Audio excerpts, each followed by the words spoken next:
Donc, petite reprise du webinaire Intégrer l'IAG en formation professionnelle qu'on a donné le 22 avril 2025. Voilà, on va présenter plein de petites astuces sur comment utiliser l'intelligence artificielle dans notre travail en enseignement à la formation professionnelle. Je vais partager mon écran et on va mettre ça en plein écran. Donc voilà, c'est parti. Donc, petite présentation.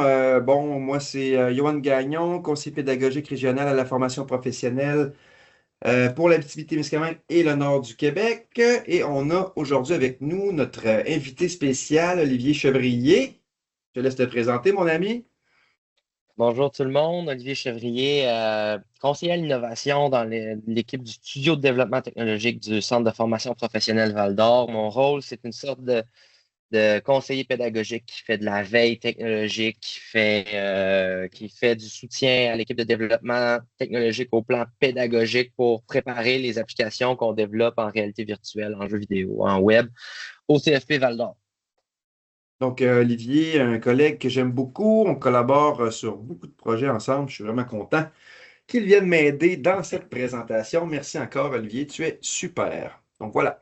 Un petit retour rapidement sur mes collègues du récit à la formation professionnelle. Donc, on est presque une vingtaine à travailler pour l'AFP, donc des régionaux. On a des collègues d'un peu partout au Québec là, qui se spécialisent dans différents secteurs. Donc, bon, comme moi, je suis plus spécialisé en création graphique, en animation, en 3D, en multimédia, etc. Mais j'ai des collègues qui sont vraiment, vraiment très avancés en intelligence artificielle. On va avoir mon ami Stéphane Lapointe, qui est vraiment, vraiment excellent, qui peut nous aider dans plein de projets. Puis il va avoir Nicole Munoz-Guzman dans notre équipe aussi, qui est excellente pour travailler avec ces technologies. Donc, c'est certain qu'au récit, on se débrouille pas mal tous, mais on a chacun nos forces. Donc, c'est parti. La dernière rencontre qu'on a eue ensemble, c'était avec Danny Germain. La rencontre du 10 mars dernier, on vous a présenté le guide du ministère pour vous montrer là, comment travailler avec l'IA. Et puis, aujourd'hui, la rencontre, ça fait suite là, à cette présentation-là directement. Donc, le petit plan de la présentation, rapidement, on va faire une petite introduction, là, bon, 5-10 minutes avant de passer aux démonstrations. Donc, on voulait juste là, parler un petit peu bon, de l'utilisation de l'IA en général dans votre quotidien. L'IA est partout, on va en parler un peu. Pourquoi l'intégrer à la formation professionnelle? Aussi l'accessibilité des contenus générés par l'IA. Là. Donc, on va voir qu'il y a des contenus qui sont beaucoup plus difficiles à accéder. Bon, parce que ça implique bon, soit des coûts, soit des abonnements, etc. Travailler avec un outil d'intelligence artificielle, après ça, on va vous montrer, on va essayer de décortiquer la procédure de comment ça fonctionne. Et après ça, on va tomber dans les démonstrations. On va travailler avec ChatGPT aujourd'hui, Olivier. Qu'on travaille avec ChatGPT ou que vous travaillez avec Copilot, avec Gemini ou quelque chose ou un autre outil, ça ne changera pas grand-chose pour qu'est-ce qu'on va faire aujourd'hui, hein, Olivier? Non, en fait, on va travailler avec ChatGPT parce que c'est le plus avancé en termes de fonctionnalité, pas nécessairement en termes d'intelligence, mais en termes de possibilités puis de facilité d'utilisation. Par OK. contre, souvent, même s'il mène la marche, il y en a plusieurs autres qui sont relativement près. Il y a Claude qui est très, très connu de la compagnie Anthropic. Il y a Copilot qui est très bien intégré dans les outils Microsoft et qui est parfois accessible à travers vos outils Teams que votre centre de service scolaire vous fournit déjà. Fait que ça, ce qu'on va présenter avec ChatGPT, on l'a fait dans ChatGPT, mais ça peut être reproduit dans n'importe quel autre système d'intelligence artificielle avec des résultats qui vont être un peu variables, mais qui ChatGPT vont qui est être quand quand même même satisfaisants. ChatGPT qui est quand même rapide pour répondre en temps réel, là, rapidement. Là. On n'attend pas Ouais, trop. ben Ouais. c'est son plus grand avantage, c'est qu'il est très, très rapide, surtout pour les gens qui ont la version payante. Euh, et il est assez intelligent pour le ratio rapidité-intelligence est élevé dans ce cas-là. OK. Alors que ça va être un peu différent dans d'autres systèmes, dans d'autres produits. Bon, parfait. Merci. Donc, bon, ben, pour la démonstration, bon, c'est certain qu'on va vous parler de quelques balises de travail actuelles, dans le sens qu'on va vous parler des balises que vos centres de services scolaires vous accordent pour travailler en tant qu'enseignant dans votre centre de service scolaire. Et après ça, bon, on va commencer à faire des démonstrations avec des niveaux de complexité là, qui vont être, ben, ça va être progressif. On va commencer avec le niveau débutant. Ensuite, on va vous montrer des démonstrations un petit peu plus avancées, intermédiaires, avancées et experts. Une petite conclusion après tout ça. Et puis, voilà, évidemment, on va sauter par-dessus la période de questions, vu que c'est une petite reprise qu'on fait, juste moi et Olivier. Donc, c'est parti pour l'introduction. Donc, pensez-vous que l'IA ne vous concerne pas? Elle est pourtant déjà dans votre vie de tous les jours. Donc, ben, c'est ça, Olivier, on en retrouve partout, de l'IA aujourd'hui, là, à la maison, au travail, dans les transports, achats et Internet, divertissement. On peut voir les logos à la droite là, de la diapo. Il y en a partout, hein? On en retrouve, on l'utilise sans s'en rendre compte. Avec des systèmes qui sont très, très variables d'une place à l'autre.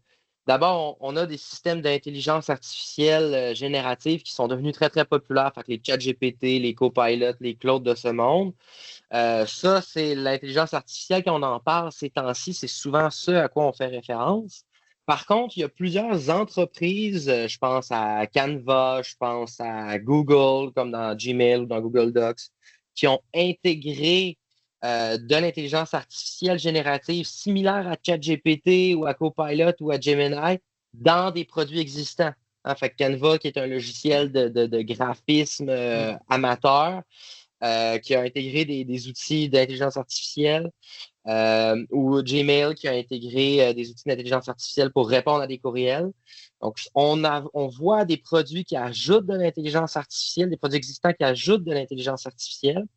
On voit aussi des produits qui utilisent de l'intelligence artificielle qui n'est pas générative. On ne rentrera pas dans les détails, mais l'intelligence artificielle qu'on voit ces temps-ci avec ChatGPT, c'est une famille d'intelligence artificielle dans la plus grande catégorie des intelligences artificielles.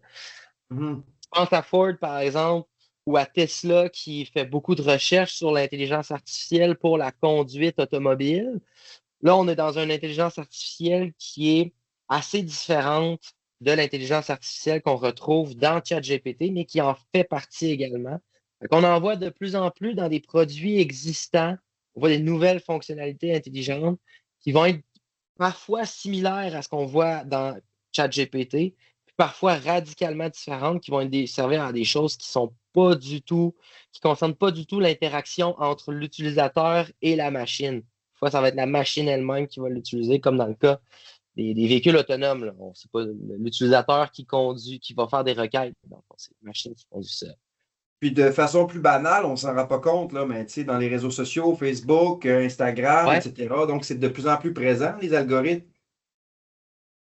ouais, puis c'est utilisé à toutes sortes de sauces. Ça peut être utilisé, bon, ben, le- les bots, hein, fait que des faux utilisateurs qui vont interagir avec des publications dans le but de, par exemple, influencer l'opinion. Ça, c'est une utilisation. Dans le marketing, donc Mhm. avoir des systèmes d'intelligence artificielle pour pouvoir faire interagir les clients et les amener un peu plus loin dans leurs habitudes de consommation. On va le voir aussi en gestion de contenu. Fait que Oui. Facebook ou Instagram ou TikTok va utiliser l'intelligence artificielle pour pouvoir être capable de faire de la modération, fait que juger si c'est un contenu qui viole les politiques d'utilisation, par exemple à cause de la violence, de la pornographie, ce genre de choses-là. Mhm. L'intelligence artificielle vient en ligne de compte en arrière-plan. Fait que ça, c'est une chose qu'on peut observer aussi. Ils viennent ils viennent voir c'est quoi nos habitudes aussi, puis pour nous présenter du contenu qui nous intéresse, par exemple. Ouais, ben ils sont déjà les réseaux sociaux, c'est leur modèle d'affaires. Hein, fait que développer des algorithmes qui permettent de prédire moi je suis Olivier, j'ai 30 ans, j'ai un bébé, probablement que Si à cette personne-là, je lui propose des biberons, il va en acheter. Fait il est capable de lire ça, mais maintenant, l'intelligence artificielle est capable de faire des analyses encore plus pointilleuses, plus granulaires pour être capable de cibler encore plus précisément non seulement que Olivier aimerait peut-être acheter un biberon, mais exactement quel genre de biberon. Moi, par exemple, je suis peut-être le genre de consommateur à vouloir un biberon en titane ultra précis. Là, il sait que je suis le bon utilisateur à qui vendre ça. Oui, en tout cas, on a une belle liste ici, puis c'est pas complet, ça va beaucoup plus loin que ça. On Non, s'en t'en rend as pas compte, plusieurs là, mais exemples. oui, donc c'est partout maintenant, on s'en rend même plus compte. On va continuer. Donc, pourquoi intégrer maintenant l'intelligence artificielle en FP? Ben, 5 bonnes raisons pour l'intégrer dans sa pratique enseignante. Premièrement, accéder rapidement à du matériel pédagogique. Donc, évidemment, là, en quelques clics, on peut créer des questionnaires, on peut sortir des plans de cours, etc. Donc, ça, c'est excessivement pratique. On peut sauver beaucoup de temps comme ça. Automatiser des tâches répétitives, Olivier? Ouais, ben, des ordinateurs, ça sert à automatiser des tâches répétitives. En enseignement, les tâches répétitives qu'on voit le plus souvent sont difficiles à automatiser. Je pense à la création de questions Mhm. pour des quiz, des exercices. Je pense à la correction, par exemple. Ça, c'est des choses qui sont difficiles à automatiser avec l'informatique traditionnelle. Là, l'intelligence artificielle vient de proposer des solutions. Fait que ça va être des choses on va pouvoir toucher en superficie avec notre petite présentation. Expliquer autrement, donc des fois, on va avoir de la misère à simplifier un concept ou même l'inverse, on peut le complexifier si on va avoir quelque chose de plus sophistiqué. Donc, l'intelligence artificielle va venir nous aider là-dessus. Créer des mises en situation réalistes pour nos étudiants. Hein? Ouais, ben, euh, des fois, on manque d'inspiration ou même juste des fois, on ne se rend pas compte, mais le temps de réfléchir à une mise en situation, c'est quelques minutes. Des fois de travail, on n'est pas sur notre ordi, on est les bras croisés sur notre chaise puis on réfléchit. Là, avec l'intelligence artificielle, c'est un travail qu'on peut lui léguer. Préparer les étudiants pour le futur avec la modernisation des programmes, etc., les technologies qui sont de plus en plus présentes. Donc, les métiers utilisent de plus en plus l'IA directement dans leur secteur. Et puis, en formation, faut commencer à se familiariser avec ces outils-là également. On peut penser à des secteurs de la bureautique, la secrétariat, la comptabilité, par exemple, qui vont être vraiment très rapidement affectés par ces outils-là. Effectivement. Euh, accessibilité des contenus générés par l'IA. Donc, on en a parlé vite fait tantôt. Tout ce qui est texte ou programmation. Donc, en général, on se retrouve à utiliser des outils gratuits, je dirais, Olivier, là, avec ça. Là. On n'a pas besoin de débourser des montants pour ça. Aussitôt qu'on va avoir besoin de travailler avec des images, des présentations, euh, on a souvent besoin d'acheter des jetons, des crédits pour travailler. C'est un système qui est de plus en plus utilisé par l'industrie là, qui utilise l'intelligence artificielle. En fait, on le voit dans la diapositive, hein, en termes de complexité, le texte, pour un ordinateur, c'est quelque chose qui est plus simple à gérer que de l'audio, de la vidéo, de la 3D, puis finalement de la vidéo en temps réel. Alors, tous les outils qui sont plus simples, on va trouver des solutions gratuites qui vont probablement répondre à des besoins d'un enseignant. Plus on va descendre dans la complexité, ben, plus là, il y a fort probablement le besoin de payer. Plus que de données à générer aussi. Donc, on parle de poids au niveau numérique. Là. Donc, la vidéo, c'est plus lourd. La 3D, c'est plus lourd à générer aussi. Les avatars en temps réel. Donc, tout ça est plus demandant, prend plus d'espace et c'est plus lourd et plus coûteux à générer. Ouais, il faut savoir qu'en arrière de ça, il y a des ordinateurs sur les serveurs, hein. Pour le moment, l'intelligence artificielle, la plupart des systèmes offerts, c'est du cloud. Quand on fait une requête, il y a des ordinateurs qui travaillent en arrière. Ça coûte de l'énergie. Et donc, on veut essayer de moduler la consommation que les gens font. C'est pour ça qu'on va les faire payer par utilisation. C'est ce que Johan dit, par jeton, hein. Fait que plus la requête est compliquée, plus ça va nous coûter de jetons. Imaginez-vous, on parle de jetons un peu comme une arcade. Hein. À l'époque, on allait mettre des jetons dans les arcades pour pouvoir C'est bon. jouer des parties. C'est un peu le même système. Fait que si je veux faire une requête, je paye un certain nombre de jetons en fonction de la complexité de ce que je demande. Et en règle générale, ben, ça coûte assez peu cher de générer du texte, mais ça coûte assez cher de faire de la 3D, puis encore pire de la vidéo en temps réel, ou ce genre de choses-là, où est-ce qu'on veut une requête instantanée. On a une liste là, de différentes intelligences artificielles génératives qui est utilisée pour du texte, pour des images, pour de la musique. Donc, vous allez avoir ici là, le degré d'accessibilité qui est encore affiché, là. Si on s'en va, là, je pense à Gamma, qui est quand même pas mal utilisé pour faire des présentations automatiques, là. Système de jetons. Donc, il va nous donner, ils vont nous donner, par exemple, quelques jetons pour commencer, pour qu'on se familiarise avec l'outil. Et puis, après quelques essais, on se rend compte que c'est bien pratique, tout ça. Et puis, après ça, ben, c'est le temps de débourser et on se laisse embarquer là, dans le modèle d'affaires.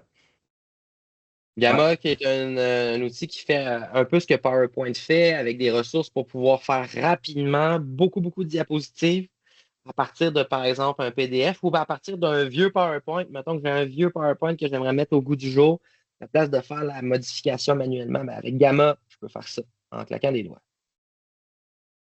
Donc, on a ici là, la requête ou la prompt qu'on appelle là, plus couramment. Là. Donc, commande écrite que l'on envoie à un système d'intelligence artificielle pour lui indiquer ce qu'il doit générer. Les requêtes ou prompts en anglais peuvent être formulées avec des questions, des ordres, des mots-clés. Donc, on a la procédure d'utilisation qui est décortiquée là, ici là, bon, en 7 étapes pour vraiment simplifier la chose. Mais c'est pas si compliqué que ça là, quand on regarde tout ça. Là. Donc, en fait, c'est une discussion qu'on a avec un ordinateur, tout simplement. Puis, on lui envoie des requêtes qu'on va raffiner au fur et à mesure. Mais Olivier, là, dis-moi, dans le fond, qu'est-ce qui se produit vraiment là, quand on fait ça? Techniquement, là, physiquement, là, qu'est-ce qui se produit lorsqu'on qu'on parle avec ces systèmes d'intelligence artificielle générative là? Ouais, ben, c'est relativement simple comme mécanisme. Comme on le disait, on va le voir un peu plus tard. Ces outils-là, ce sont des outils qui ressemblent à des chats. Hein? Fait que un peu comme Messenger ou les textos. C'est plus que de l'autre côté, ce qui nous répond, ben, c'est un ordinateur. Qu'est-ce qu'il fait l'ordinateur, lui, c'est qu'il prend les mots qu'on lui envoie. Hein? Fait que si, par exemple, je lui dis bonjour, je m'appelle Olivier, je suis conseiller à l'innovation. Lui, il va prendre cette phrase-là, puis il va faire une analyse statistique pour essayer de prédire ça va être quoi la réponse que je dois donner à ces mots-là. Il va faire une analyse, il va prendre la phrase, puis il va dire, ah ben, le premier mot que je devrais répondre, ce serait probablement bonjour. Hein, parce que là, on commence une conversation. Fait que statistiquement, le bonjour, c'est probablement le premier mot que je vais sortir. Et puis, il va y aller comme ça, mot par mot. En ajoutant à chaque fois un mot, il va refaire son analyse statistique en fonction du contexte qui est en arrière. Et il va dire probablement quelque chose du genre bonjour, je suis ChatGPT. Fait qu'il a fait il a analysé les statistiques, probablement que suis vient juste après le je. Il avance comme ça. Il va prévoir statistiquement c'est quoi le prochain mot à sortir. Et puis plus il avance dans la conversation, plus le contexte est fourni et garni, puis ça fait en sorte que la prédiction va être de plus en plus précise en fonction de ce que l'utilisateur veut recevoir. Alors, c'est ce qu'on va voir avec la petite formation d'aujourd'hui, que le contexte qu'on donne à nos messages est extrêmement important pour obtenir des réponses précises et attendues en fonction de ce qu'on aimerait obtenir comme rendu de l'intelligence artificielle. J'ai une petite question, dans le fond, là, lorsque les experts nous parlent d'entraînement des systèmes d'intelligence artificielle générative, qu'est-ce qu'ils veulent dire par là? Comment ils vont réussir à entraîner leurs outils? Ben, pour les systèmes d'intelligence artificielle générative comme ChatGPT, l'entraînement, ça fait référence à tout le processus de création de l'algorithme qui est derrière. Donc, on prend un petit algorithme relativement simple, puis on a créé un système pour que cet algorithme-là puisse se complexifier au fur et à mesure qu'on lui envoie des données. Et puis là, on a plusieurs méthodes pour lui envoyer des données. La première chose qu'on va faire, c'est qu'on va lui donner des données qui viennent d'Internet. ChatGPT, tout ce qu'on a fait, c'est qu'on a téléchargé grosso modo une bonne partie de l'Internet, puis on a pris notre algorithme qui était assez simple, puis on lui a dit, tiens, lis ça, va apprendre c'est quoi la probabilité que le mot japper vienne après la phrase le chien, les mots le chien. Fait que le chien jappe, c'est très, très probable que ça arrive sur Internet. Fait qu'on lui a montré, on lui a appris Mhm. à faire des statistiques à partir du contenu sur Internet. On lui a fait gober tout ça, il a tout assimilé. Il en est arrivé avec un premier modèle prédictif. Et ensuite, on fait un autre processus d'entraînement où est-ce que là, on va avoir un système de récompense avec des êtres humains réels qui maintenant sont les utilisateurs de ChatGPT. Fait que les êtres humains vont l'utiliser, puis en fonction de si la réponse est bonne ou pas bonne, ce que l'utilisateur va répondre, ben, il va lui finir par apprendre qu'est-ce qui est le plus précis, qu'est-ce qui est le plus agréable à l'utilisateur avec un système de points, un peu comme un chien à qui on donne des biscuits pour lui faire apprendre à donner la patte. C'est la même chose, mais avec une intelligence plus générale. C'est pour ça que dans ChatGPT, souvent, on va vous demander, êtes-vous satisfait avec la réponse? Là, on va vous demander de faire un pouce en l'air ou un pouce en bas. Question que lui puisse obtenir des données pour affiner son processus. Donc, deux grandes étapes de processus de création, d'entraînement. C'est comme ça que c'est créé. On part d'un petit algorithme, on le passe dans ces deux grands processus-là, puis on obtient l'intelligence qu'on voit aujourd'hui qui est apparente, dans le fond. L'intelligence apparente du système. Donc, la base de données qui est utilisée, c'est souvent l'Internet dans son ensemble, comme tu dis, en général. Exact, Donc, c'est exact. Ben, énorme. on ne sait pas exactement d'où viennent les données. C'est un problème à plusieurs égards au niveau éthique, au niveau de la connaissance académique. Mais on sait, par exemple, que ChatGPT, dans les premiers modèles, ont utilisé Wikipédia, Reddit, euh, des systèmes de banque d'archivage de livres. On OK. sait qu'ils ont utilisé ces choses-là, mais on n'a pas le détail exact parce que ça fait partie un peu de la recette secrète de l'entreprise. Puis chaque entreprise va faire ses jeux de données en fonction de ce qu'elle cherche à avoir. Puis ce qui est intéressant aussi, c'est que ce mécanisme-là nous permet d'obtenir des intelligences artificielles qui vont avoir des capacités très précises. Je pense, par exemple, dans le domaine médical, on a des entreprises qui ont utilisé des jeux de données qui proviennent uniquement de recherche académique médicale, d'application d'informations pour les médecins, ce qui va faire en sorte qu'on va obtenir une intelligence artificielle qui va être très, très calée dans ce domaine-là, qui va utiliser Mhm. très exactement les termes scientifiques. Fait que ça, c'est ce qu'on va voir, puis on voit ça dans toutes sortes de domaines. Là. On peut le voir en recherche académique, des intelligences artificielles spécialisées là-dedans. On va le voir en, en création de poésie, par exemple. On peut faire des algorithmes qui vont être spécialisés dans des choses particulières.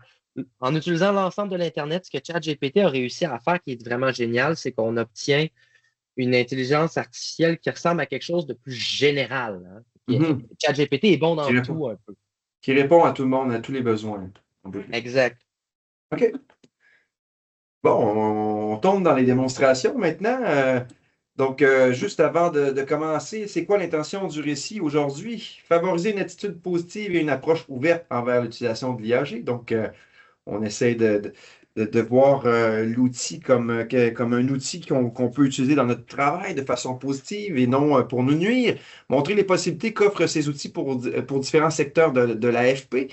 Donc, on va essayer de toucher évidemment le plus de secteurs qu'on peut le plus rapidement possible, mais évidemment, on ne pourra pas survoler tout. Et puis, ben, le but, c'est de transposer ces démonstrations-là dans nos secteurs respectifs si on voit là, des intérêts là, pour nous.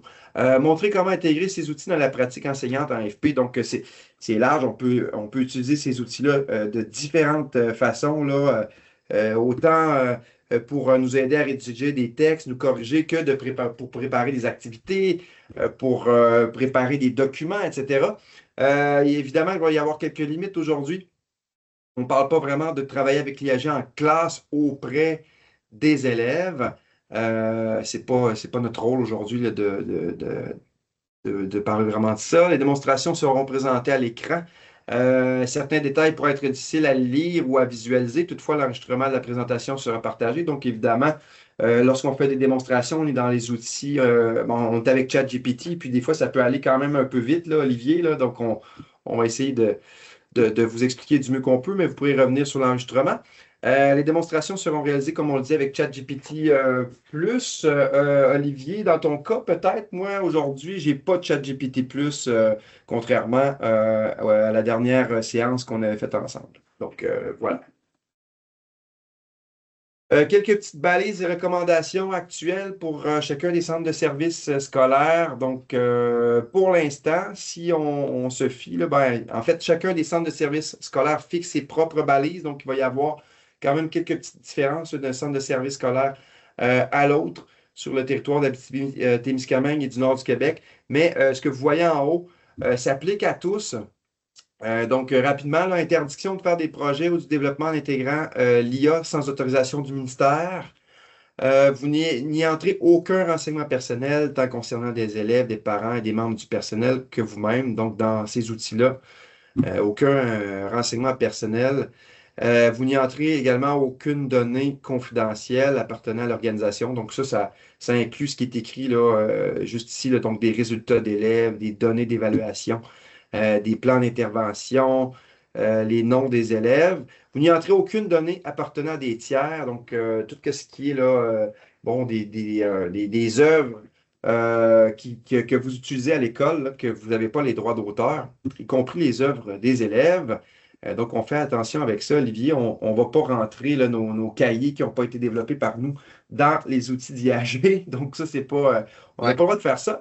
On va avoir aussi DeepSeek, qui est un outil, une intelligence artificielle générative qui était développée en Chine, qui était quand même très populaire depuis sa sortie, qui est interdit là, dans les centres de services scolaires. DeepSeek, c'était quand même assez puissant comme outil. Peux-tu nous en parler rapidement? Ouais, c'est un outil qui était remarquable notamment parce qu'il était très intelligent, surtout pour les ressources en développement qui ont été mises en arrière-plan. L'entreprise a clamé avoir développé son algorithme pour seulement quelques millions de dollars versus les dizaines, centaines de millions de dollars qui sont investis par les grandes entreprises comme ChatGPT, Google et tout ça. Et donc, ça l'a fait remarquer très rapidement. Le problème est plus en ce qui a trait au lien entre l'entreprise et le gouvernement chinois. Il y a encore beaucoup d'interrogations de la part des gouvernements en Occident. Et donc, c'est la raison pour laquelle, dans beaucoup de places, dont le Québec, le OK. Canada, ça a été limité dans la fonction publique. On parle souvent de failles au niveau de la sécurité. On a des. En fait, beaucoup d'incertitudes au niveau de la sécurité. Ouais, OK. Puisqu'on c'est pas tant des failles, mais des inquiétudes à savoir si euh, il peut y avoir un accès par exemple, d'un gouvernement étranger dans vos données qui ont été intégrées dans DeepSeek, dans vos conversations DeepSeek. La raison pour laquelle c'est interdit dans le cadre de votre travail. On a beaucoup perçu des psys comme étant plus écologiques. Est-ce que c'était vrai selon toi ou si on le Mais en compare fait, avec ces. ce qui est écologique, c'est l'entraînement en arrière qui est beaucoup plus simple avec une nouvelle méthode. Donc, c'est fort probablement vrai. Il reste que, encore une fois, la recette n'est pas tout à fait connue. Donc, toujours difficile de faire la distinction entre les affirmations d'une entreprise puis la réalité. Mais ce qu'on sait pour le moment, c'est que c'est probablement plus écologique dans l'entraînement. Dans l'utilisation, probablement aussi. Il faudrait que je vérifie. Je ne suis pas informé, là. Alors, des psys qui est carrément banni en fait, tout le territoire québécois, en fait, là. Donc, disponible à la maison et sur vos téléphones portables, dans le pire des cas. Sinon, bon, pour ce qui est des centres de services scolaires de Rouyn-Noranda, pour l'instant, pas de restrictions, sauf celles mentionnées plus haut. Pour ce qui est du centre de services scolaire Arcana, il est recommandé de se limiter à Copilot pour l'instant. À la SAR, pour le centre de services scolaire du lac Abitibi, il est recommandé de se limiter à Copilot non intégré. Qu'est-ce que ça veut dire, ça, Olivier, rapidement? On parle de qui n'est pas intégré dans la suite Office 365. OK. OK. Ouais. Excuse-moi, Johan, je ne connaissais pas en fait, c'est ça. Copilot est intégré dans la suite, dans vos outils Microsoft courants, donc dans Word, dans Outlook. Vous allez voir apparaître le petit logo de Copilot intégré. Donc, non intégré, ce que ça veut dire, c'est vraiment juste qu'il est à part dans une conversation seule. Fait que là, ça va être autorisé, mais pas les usages qui vont être croisés avec les autres outils Microsoft. Pour ce qui est du centre de service du lac Témiscamingue, Copilot est le seul environnement d'intelligence artificielle générative de contenu sécurisé reconnu par le centre. Pour ce qui est de CSS de la baie James et Val d'Or, ça va être pas de restriction comme à Rouen, sauf celle mentionnée plus haut. Donc, on se retrouve là à pouvoir accéder à plusieurs outils actuellement encore. Ça change très vite, donc on va essayer là, de faire le suivi quand même assez régulièrement, une fois ou deux par année au moins. On va essayer de s'informer pour voir comment ça évolue tout ça. Avant de commencer les démonstrations, on voulait vous montrer aussi qu'il va y avoir quelques petits niveaux différents là, de requêtes. On va essayer de faire une petite progression logique, donc commencer avec des démonstrations plus simples, allant du plus simple au plus compliqué. Donc, c'est quoi une requête simple? Bon, on parle d'une requête vraiment de base, là. Bon, vous avez des exemples sur le côté, là. Donc, c'est quoi l'IA? Traduire bonjour en anglais. Liste 5 outils de base en charpenterie. Donc, sans contexte ni précision particulière. Après ça, bon, en avançant, on va avoir des requêtes là, intermédiaires, donc des requêtes contextualisées. Qu'est-ce que ça veut dire? Donc, des requêtes demandant une réponse adaptée à un contexte spécifique. Vous allez avoir, là, bon, explique un concept en termes simples, donc la vulgarisation, la simplification, l'analyse structurée. Après ça, là, plus on va aller vers le compliqué, plus c'est Olivier qui va vous faire des démonstrations.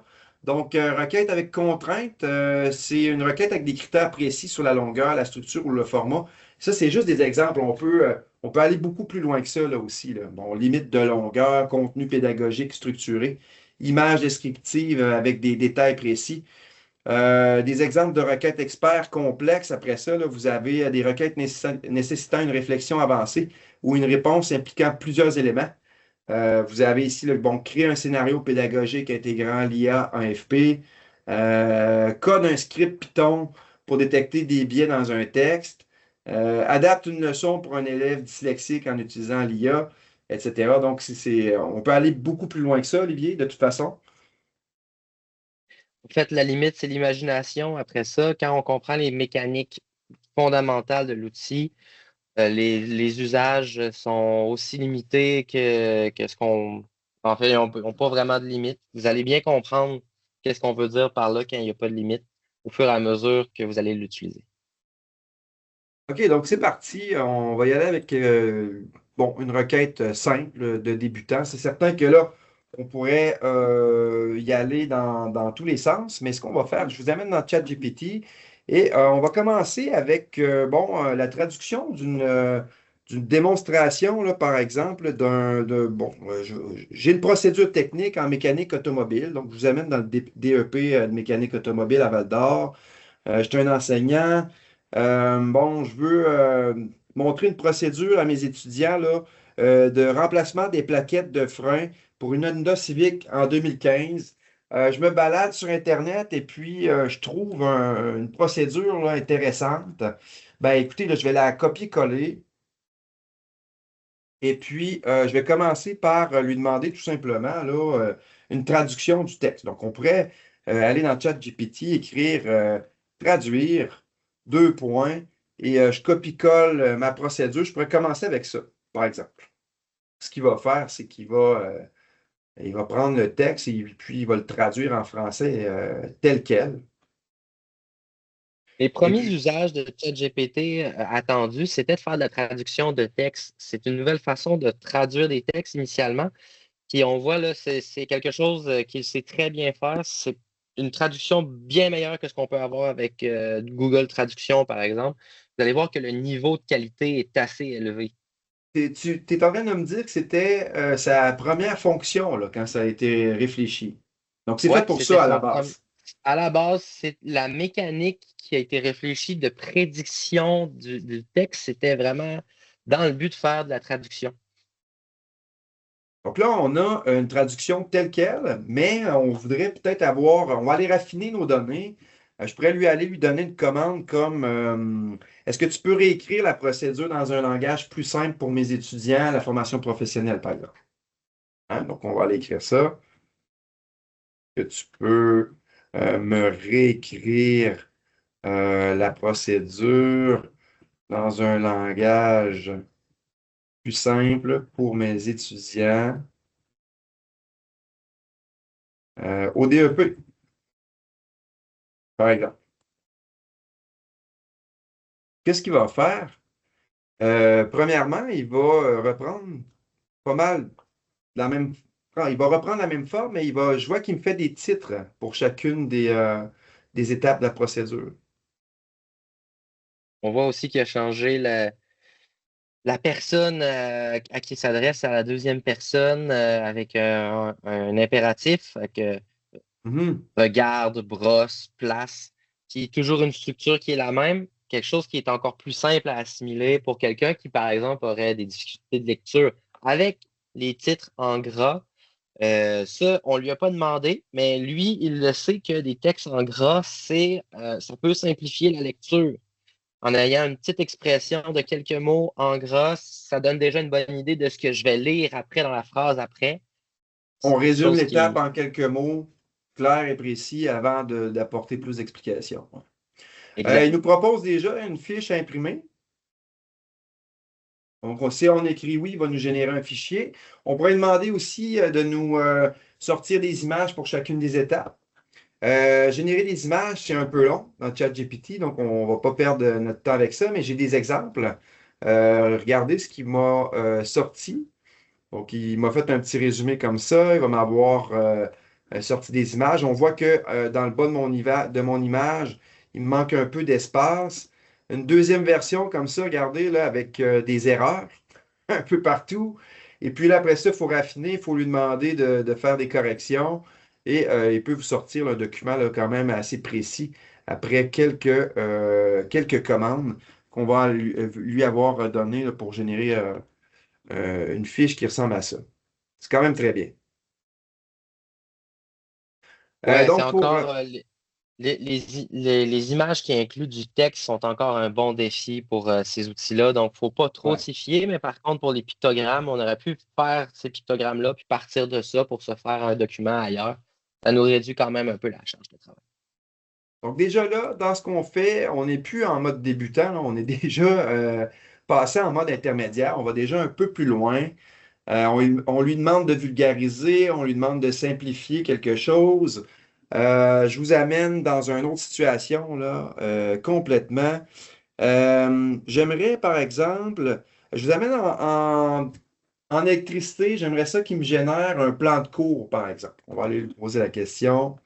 Euh, pour une compétence spécifique, j'ai pas le temps, je suis pressé, je veux avoir un guide, je veux avoir un plan de cours sur lequel je vais me baser pour pouvoir faire une bonne structure. Donc, on va lui demander, est-ce que tu peux me générer un plan de cours pour le DEP en électricité, pour la compétence 4, par exemple.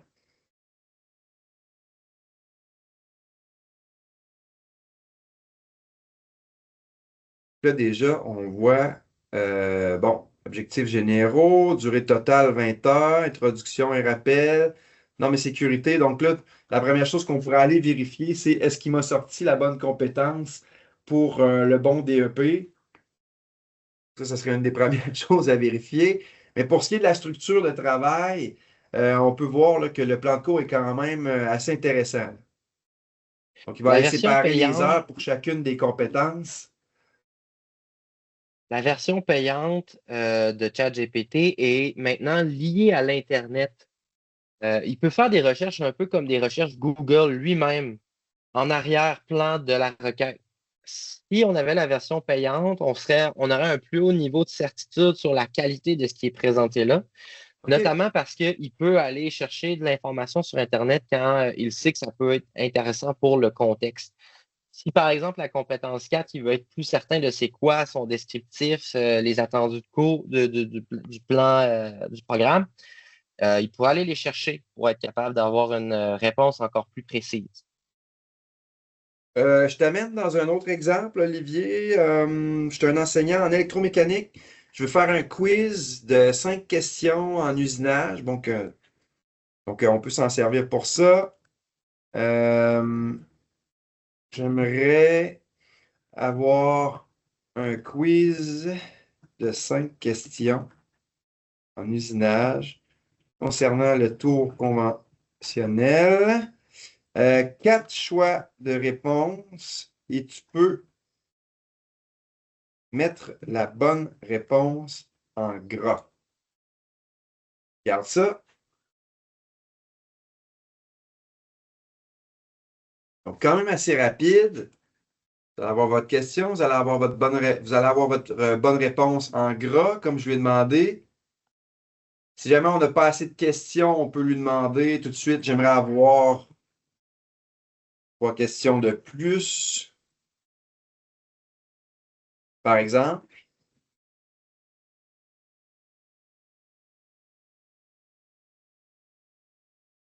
Et là, ben, si on se fie là, voir si c'est assez avancé ou non pour nos étudiants, ça l'est, là.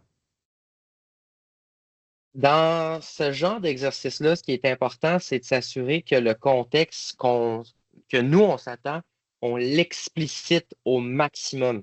Je donne un exemple. Dans cette situation-là, euh, ChatGPT, on lui a dit tour conventionnel, il nous fait des questions, mais peut-être qu'il a utilisé une terminologie qui n'est pas tout à fait propre au Québec, à votre contexte, à vous.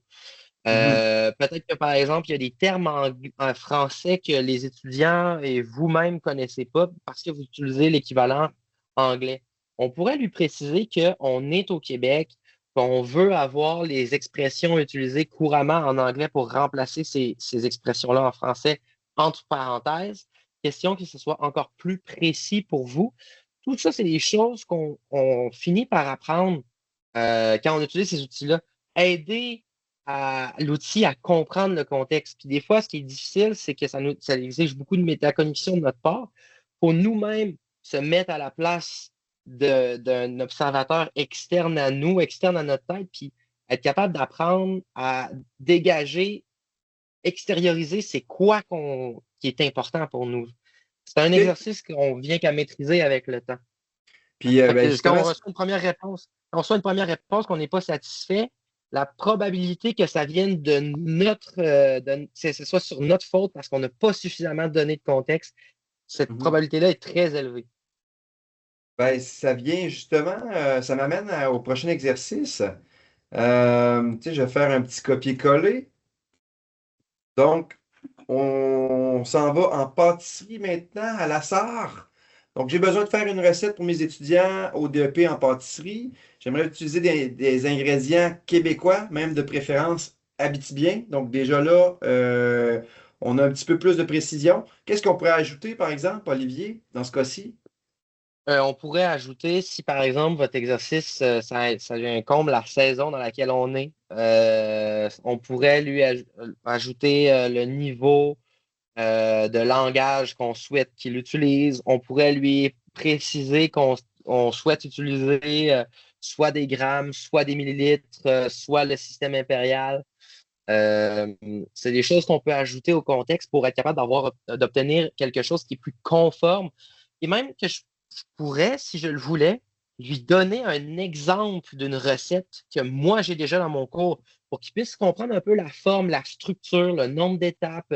Est-ce que dans une étape, dans une étape d'une recette traditionnelle que moi j'aime, est-ce que je mets beaucoup d'étapes dans une seule étape ou est-ce que j'ai l'habitude de les subdiviser davantage? En lui donnant un exemple, en lui fournissant un exemple, il va apprendre encore davantage à être plus précis, plus conforme à ce que vous voulez obtenir. Donc, on va voir ça. Éléments mémorisés à jour, hein? Fait que lui, il s'est aperçu qu'il y a des éléments de contexte qui sont très importants à votre utilisation. Vous êtes en Abitibi, vous êtes enseignant en DEP de pâtisserie, ça, c'est des choses qu'il va retenir pour que les prochaines requêtes que vous allez faire soient encore plus précises. Il va donner un poids supplémentaire à ces éléments-là. Donc, tartelette à la rhubarbe, on s'entend que c'est la saison de la rhubarbe actuellement. En tout cas, chez moi, elle est déjà quand même, il y en a beaucoup qui est prête, on peut la manger. Reste d'Abitibi, crème pâtissière au miel boréal. OK. Donc, est-ce que, bon, rhubarbe fraîche, Abitibi, taillée en tronçons. Est-ce qu'on a des ingrédients de la région, miel boréal? On pourrait lui demander là, carrément de prendre des produits locaux aussi, là. J'aimerais Exactement. avoir, j'aimerais intégrer davantage de produits locaux, par exemple. On va voir si un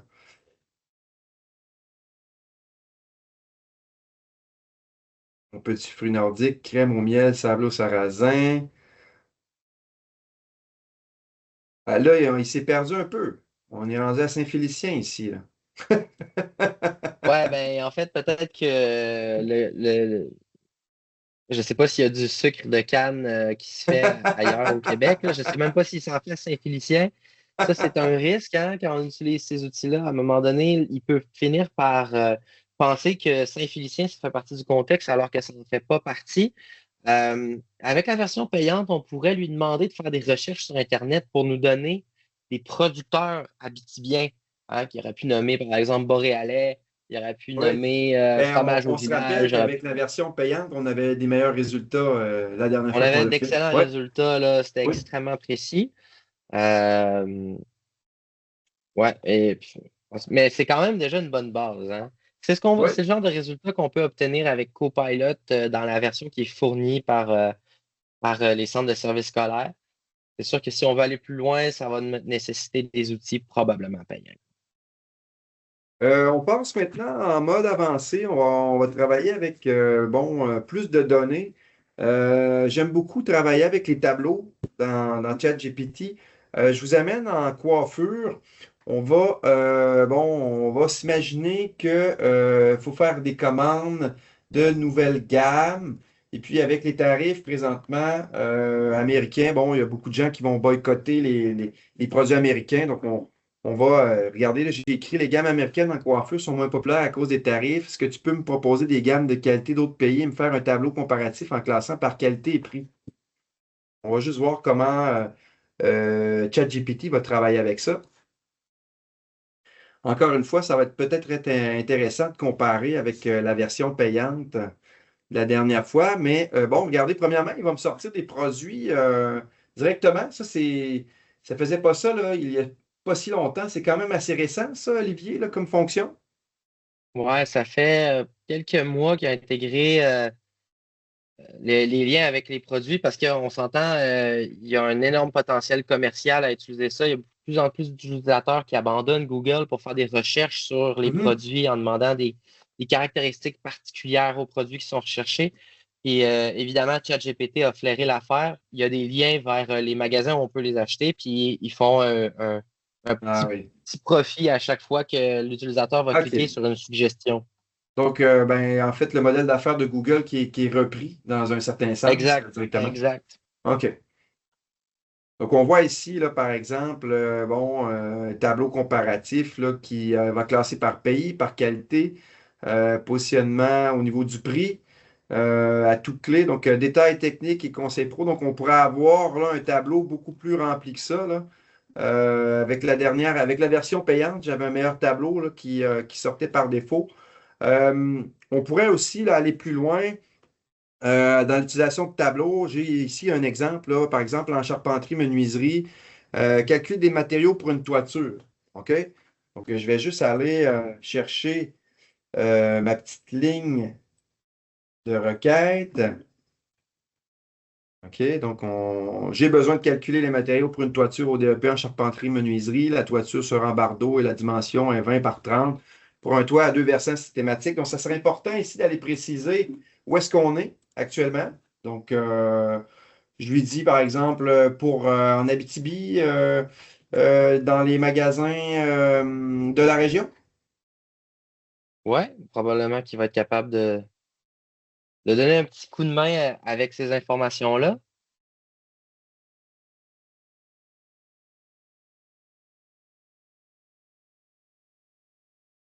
On va aller voir ça. Donc, pour le calcul, ChatGPT, ça se trompe rarement, hein? Ben là, surtout qu'on voit, il fait des recherches sur Internet pour tout ce qui est commercial. Donc, probablement il va chercher des informations sur les sites web, des sites web Donc, des entreprises de la région. il commence avec le calcul de la surface de la toiture. Après ça, quantité de matériaux. On va calculer le tout. Fournisseur en Abitibi, prix approximatif. On parle de Rona, BMR, Patrick Morin. Ça me dit rien. Ah, Hum. je connais pas je connais pas, je pense pas qu'il y ait Patrick Morin en Abitibi. C'est une chaîne qui est autour de Montréal, là. Fait que, Il nous fait un résumé des fournitures. Donc, estimation des coûts à peu près 1755 pour les matériaux. Hmm. Est-ce qu'on est. Je pense pas qu'on est dedans, par exemple. Au niveau du bardeau, 46 paquets, il y a vraiment carrément une erreur. Mais on peut. Admettons que je lui dis. Admettons qu'on constate une erreur. On peut lui dire, je pense qu'il y a une erreur au niveau du prix pour 46 paquets. on pourrait lui demander de refaire l'exercice peut-être en nous mettant ses sources. Ça peut peut-être donner un petit coup de main. Mais la version gratuite est limitée à cet effet-là. Peut-être qu'on Alors là, je n'aura lui pas ai dit qu'il y avait une des données en erreur. temps réel. Il me dit, tu as tout à fait raison de vérifier, regardons ça de plus près. Donc, il ne faut pas hésiter, là.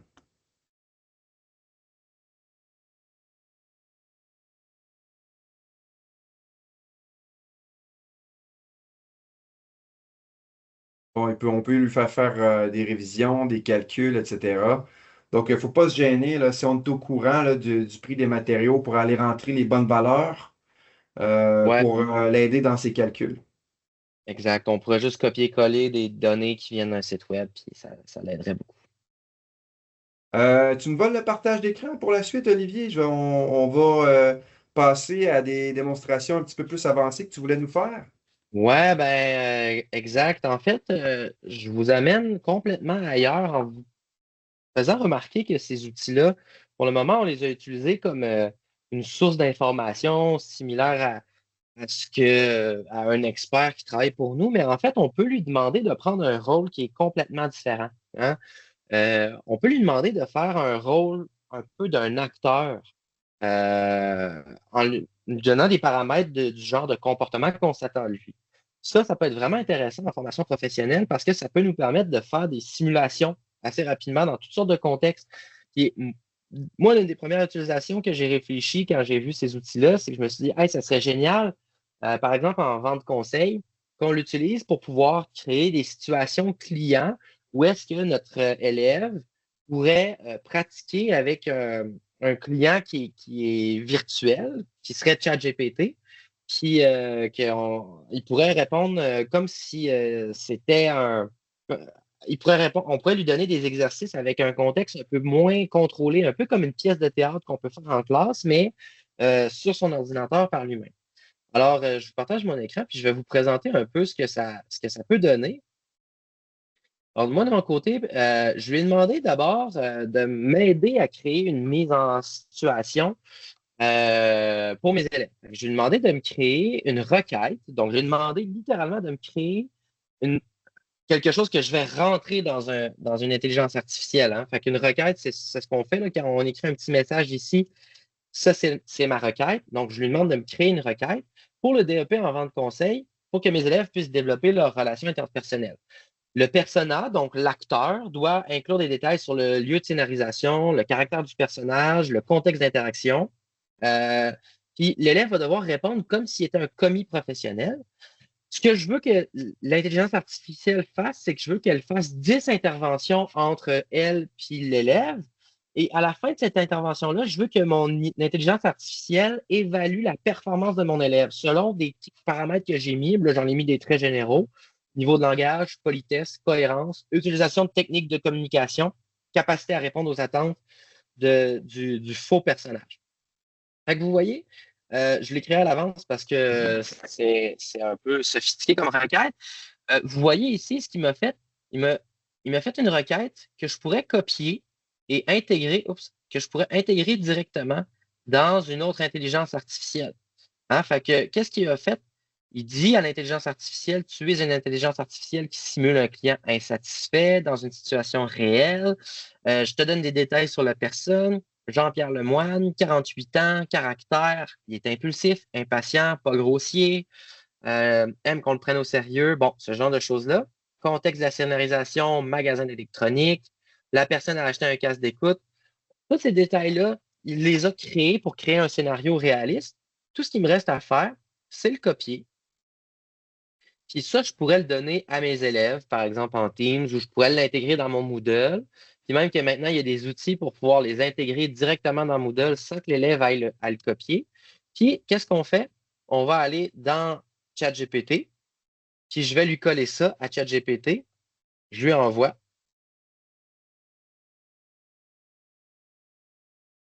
Je vais, je vais juste lui préciser. Maintenant, joue ce personnage et je ferai l'élève.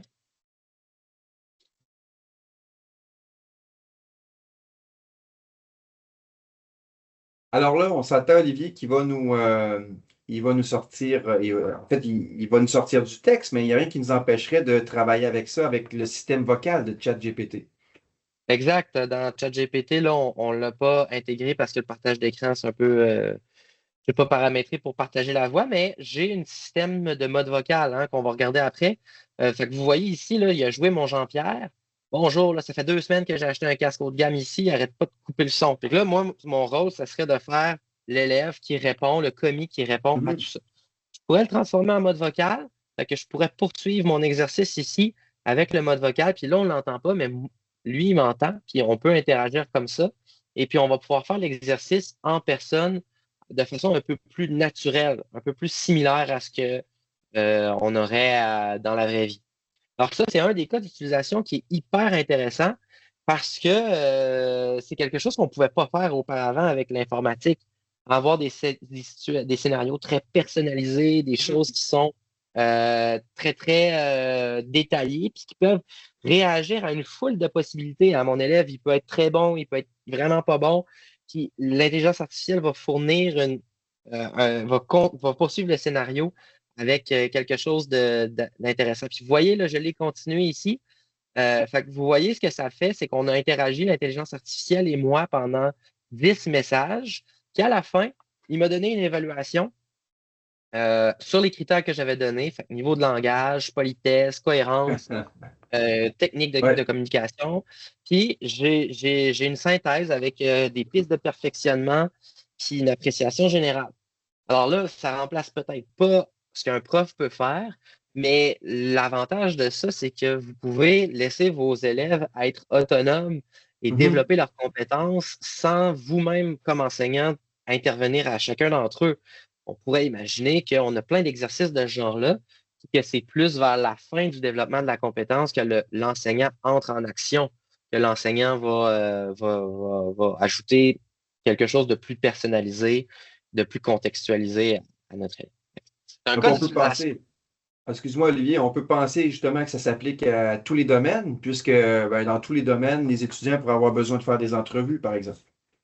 Ouais, des entrevues d'embauche, ou ça pourrait être, là, on a fait un commis, mais ça pourrait être, on pourrait utiliser ce système-là pour faire quelque chose qui développe les connaissances de nos élèves. Hein. Fait que, on pourrait lui dire, à la place de créer des quiz avec des questions préfabriquées, préfaites, on pourrait imaginer que on a un expert qui dit, ben moi, je vais t'interroger sur plein de questions, puis à chaque fois qu'on va ouvrir notre expert, ça va être des questions différentes sur des détails différents. Fait que, on pourrait préciser qu'on veut que notre élève interagisse avec un expert en climatisation, dans le contexte minier, par exemple. Puis là, il va poser des questions pour un frigoriste en Mhm. apprentissage avec un contexte précis sur, je ne sais pas moi, comment ça fonctionne, mais l'air, puis la consommation énergétique de tout ça. On peut avoir un exercice très, très précis qu'on va rouvrir à chaque fois avec des nouvelles questions plutôt que de créer des quiz.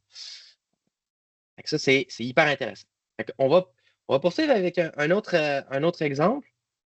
Euh, quelque chose qui est de plus en plus courant en formation professionnelle, vous avez de plus en plus usage à des plateformes d'apprentissage comme Moodle, par exemple, Mhm. pour pouvoir structurer vos cours. Et donc, pour la plupart d'entre vous, vous partez de questionnaires que vous aviez déjà en PDF ou en papier même, peut-être, puis vous voulez les intégrer dans votre cours en Moodle. C'est beaucoup de travail de faire ça manuellement, mais ChatGPT peut vous donner un sacré coup de main pour le faire plus rapidement. Je vous donne l'exemple ici d'un document que j'ai qui est depuis longtemps. Mhm. Un document, vous voyez, qui est un questionnaire on peut imaginer qui était imprimé, puis que là, j'ai scanné. Euh, je vais l'ouvrir. Vous voyez ici, c'est vraiment une image, c'est un scan. Je peux prendre le texte là-dedans, mais imaginons que je ne peux pas prendre le texte puis que je pars vraiment de zéro. Ce que je vais faire, c'est que je vais aller voir ChatGPT, puis je vais lui dire, fais l'extraction du texte dans l'image suivante. ChatGPT, maintenant, ce qui est intéressant, c'est que l'entreprise a été. On voit ici qu'il a pris mon document que j'aurais scanné, puis il en a fait l'extraction du texte. Hein, fait que ça va nous prendre un petit moment, mais il va aller chercher le texte qui est directement dans l'image. Ça, ce n'est pas une fonctionnalité d'intelligence artificielle, mais elle a été ajoutée au système pour que ça simplifie encore davantage votre travail. Là, Mhm. imaginons que j'ai ces questions-là, que maintenant j'ai fait l'extraction de l'image de mon scan. J'aimerais ça pouvoir les intégrer rapidement dans Moodle. Moodle a un système qui nous permet de faire l'intégration de questions existantes avec un langage de script. Je ne vous expliquerai pas le détail, mais ça s'appelle le GIF. Qu'est-ce que ça fait le GIF? C'est qu'avec une série de symboles qu'on ajoute autour de nos questions, hein, comme ça ici, avec des 2 points, des barres obliques, les barres obliques, c'est vraiment juste pour des commentaires, mais on va avoir un système qui nous permet d'intégrer la réponse et la question directement dans Moodle en très, très peu de temps. Ça ici, il faut être capable de connaître la façon de scripter nos questions pour les intégrer rapidement.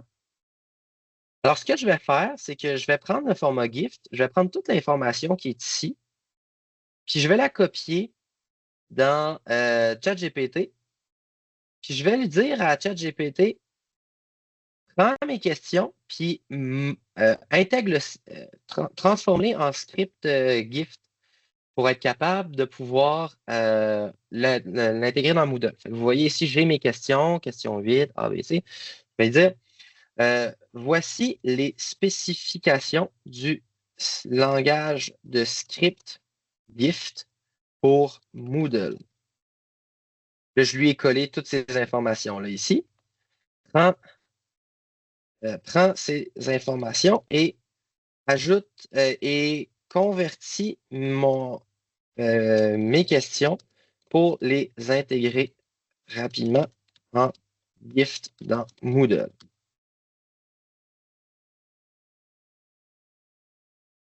Alors là, ChatGPT, ce qu'il va faire, c'est qu'il va me transformer mes questions en GIF. Vous voyez que c'est assez long parce que la quantité d'informations que je lui ai donnée est importante, Clairement. mais il devrait être capable de le faire relativement rapidement. Tout le temps qu'on va sauver dans Moodle, de toute façon, hein? Ben, c'est ça, imaginons qu'on le fait manuellement, c'est assez long hein, d'aller mettre nous-mêmes les petits points, puis les caractères bizarres pour faire des questions, puis là on se trompe, puis lui, il va le faire de façon assez systématique. Euh, J'en ai un.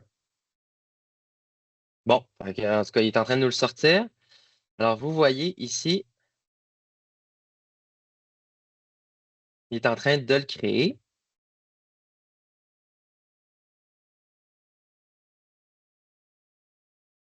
Je vais prendre ces questions-là. Je vais faire copier ici, puis je vais le mettre dans un document texte.txt.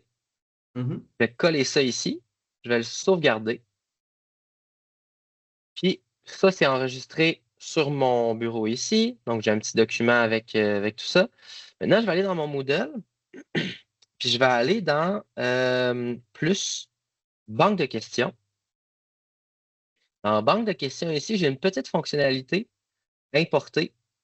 Je vais faire importer. Puis là, vous voyez, je peux prendre mon document, je vais lui dire que c'est un format GIF, je vais aller chercher sur mon ordinateur, conversion Moodle, déposer. Là, il va y avoir des erreurs parce que les dernières questions, ils ne sont pas complétées. Mais vous allez voir qu'il a analysé 7 questions, il a importé, il a identifié 7 questions. Les choix de réponse sont intégrés, tout est prêt. J'aurais juste à faire continuer, puis bam, mes questions seraient déjà intégrées dans mon Moodle, prêtes à être intégrées dans un quiz. Tout est prêt, tout est déjà fonctionnel. En quelques minutes, j'ai fait ça avec un petit PDF qui était auparavant un imprimé. Maintenant, il est prêt à être utilisé avec des outils modernes, prêt à être utilisé dans Moodle avec les réponses en temps réel. Mes élèves vont pouvoir faire le quiz. Je vais pouvoir les réutiliser dans des examens. Je vais pouvoir faire des questionnaires aux questions mélangées. Tout ça, c'est déjà prêt à être intégré en Moodle en quelques minutes. J'aurais pu le faire avec un énorme PDF de 50 pages. J'aurais Mhm. obtenu toutes mes questions. J'aurais pu faire ma conversion vers Moodle extrêmement rapidement. C'est un outil très puissant pour faire ce genre de tâches-là, répétitives, des tâches qui nécessiteraient qu'on fasse beaucoup de choses à répétition. Un cas d'utilisation que moi je trouve vraiment génial en passant, puis qui fait sauver énormément de temps. ChatGPT aussi pour les utilisateurs les plus avancés, ça permet de faire du code. Vous n'avez pas besoin d'apprendre vous-même à coder parce que lui, il peut le faire pour vous. C'est sûr que pour faire du code avec ces outils-là, ça nous exige de faire, de connaître un petit peu quand même les bases de comment fonctionne un ordinateur. Mais juste pour vous montrer que ici, j'avais un problème. Je voulais faire une formation pour que les apprenants puissent faire puissent apprendre à utiliser les signaux de mine dans un puits de mine. Hein. Fait que le système on va dire, l'espèce de code morse qu'il y a dans les mines pour le puits, pour l'ascenseur qui est dans les mines. Et ça, il n'existe pas de formation pour pouvoir faire ça de façon électronique.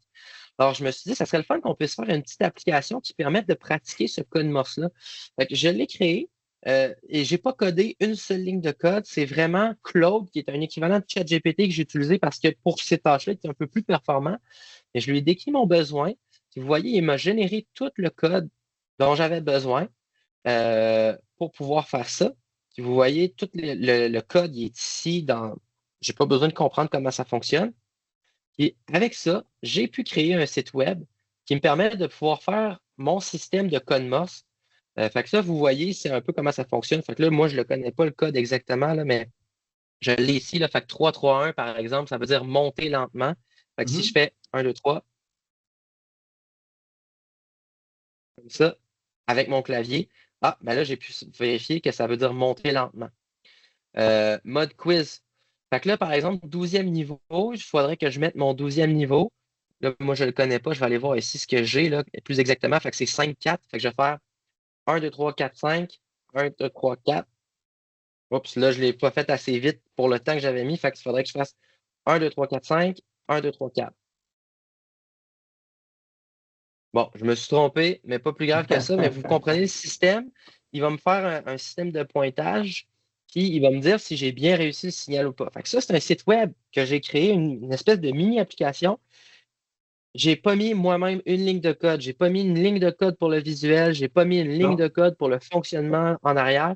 C'est l'intelligence artificielle qui me l'a généré. Après ça, j'ai pris ce code-là, je l'ai mis sur un serveur, puis on a une application qui est en ligne qui permet de pratiquer les signaux de code.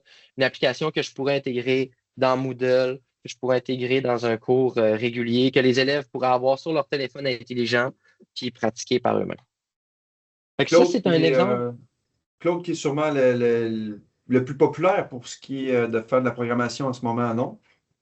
En termes d'intelligence, personnellement, je trouve qu'il est vraiment performant pour acquérir un contexte très compliqué. Quand on arrive dans des projets comme ça, on a un contexte qui devient très rapidement lourd à comprendre.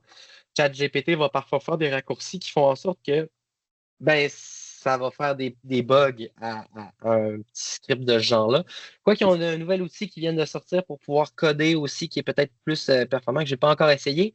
Mais en tout cas, toujours est-il que Claude, moi, je l'ai bien aimé parce que pour tout ce qui est de scripter, programmer, euh, il est très, très intelligent.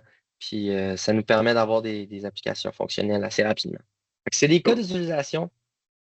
qu'on peut avoir, qu'on peut rencontrer en formation professionnelle. Vous voyez, quand on disait que ça devient, la limite, ça devient l'imagination. Toutes les tâches répétitives qu'on peut faire, tous les projets pour lesquels on n'a pas les compétences, ben, cet outil-là nous permet d'y accéder maintenant beaucoup plus facilement qu'auparavant. Ça devient des outils intéressants à explorer pour votre contexte à vous. Une petite question avant de conclure et de passer bon, à la conclusion de la présentation. Claude, qui est quand même assez limité, je pense, au niveau de la version gratuite, non? Ouais, la version gratuite est très, très limitée, ce qui fait en sorte qu'il faut payer. C'est 30 $ par mois, approximativement. Puis mais ça peut valoir la peine pour un projet, hein. Tu sais, on paye 30 $, puis on peut l'utiliser juste un mois, puis après ça, on peut arrêter n'importe quand. Pour une application comme ça, comme j'ai fait, si j'avais voulu la faire développer par quelqu'un, ça aurait pu prendre quelques jours, le temps d'analyser tout ça. Ben, peut-être au moins une journée, mettons.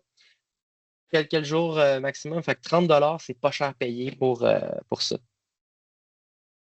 Donc, je repartage mon écran. C'est ce qui nous amène à la conclusion de la présentation.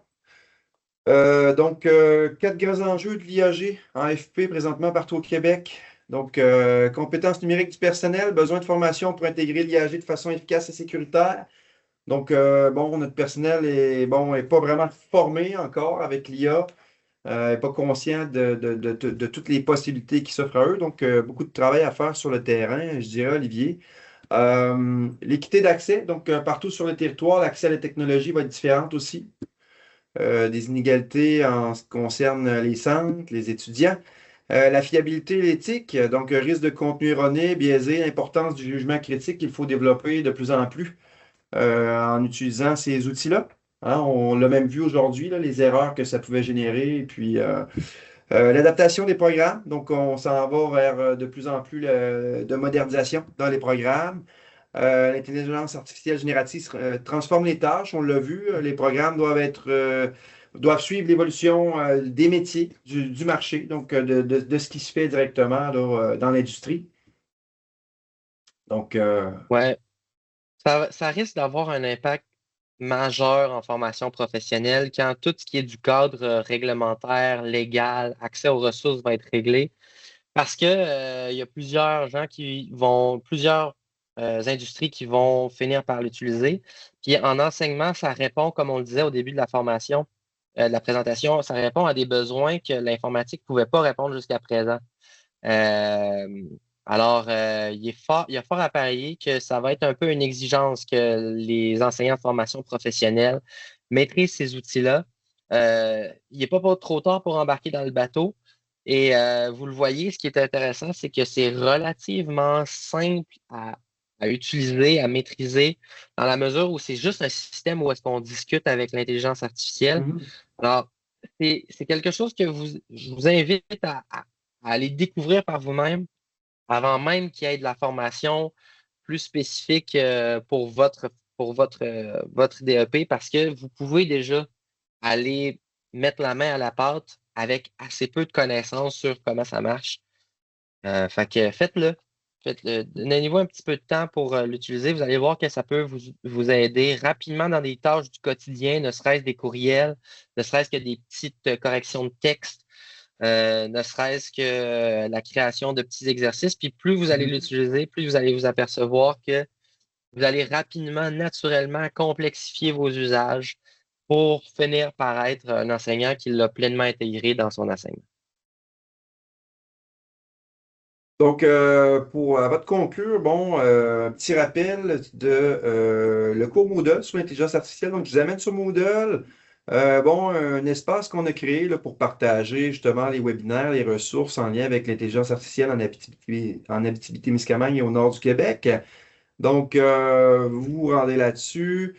Vous avez, par exemple, là, dans la partie webinaire et présentation sur l'IAG en Abitibi-Témiscamingue et Nord du Québec, vous allez retrouver bon, le webinaire du 10 mars, bon, la présentation là, que j'avais partagée le 22 avril, et puis évidemment, vous retrouverez là, l'enregistrement d'aujourd'hui à cet endroit que vous pourrez consulter quand vous voulez. Donc, c'est pas mal ça, Olivier. Pour conclure, En tout cas, je voulais te remercier là, de ta présence et puis en fait, tu es vraiment bon en intelligence artificielle et puis j'ai bien fait de t'inviter ici. Donc, Ben, ça me fait toujours plaisir. Euh, si jamais les gens qui regardent cette petite présentation-là ont des questions, euh, le récit est toujours un super intermédiaire pour faire le contact avec moi ou avec d'autres personnes au travers du réseau qui ont des compétences là-dedans. Si Johan n'est pas la personne en mesure de répondre à votre besoin, sachez que c'est Johan qui a aussi la voix vers toute l'expertise qu'il y a ailleurs au Québec en formation professionnelle. Fait qu'hésitez pas à le contacter. Puis si jamais vous avez des idées plus avancées, plus poussées en intelligence artificielle pour intégrer ça dans des applications, dans des jeux, dans des choses de ce genre-là, ben c'est des choses qu'on regarde, nous, à Val d'Or. Fait que sachez qu'en Abitibi, ben, on veut avoir une expertise en ce domaine-là. Fait qu'hésitez pas à faire appel à nous si jamais vous avez des projets, des idées un peu pétées, là, des choses un peu capotées, innovantes. Ben, n'hésitez pas, ça nous fait toujours plaisir de pouvoir vous aider à concrétiser ça. donc, on est content d'avoir Olivier en Abitibi. On va essayer de l'exploiter un peu. Gênez-vous pas pour le contacter ou me contacter également. Merci beaucoup tout le monde. Donc, au plaisir. Bye Olivier. Bye.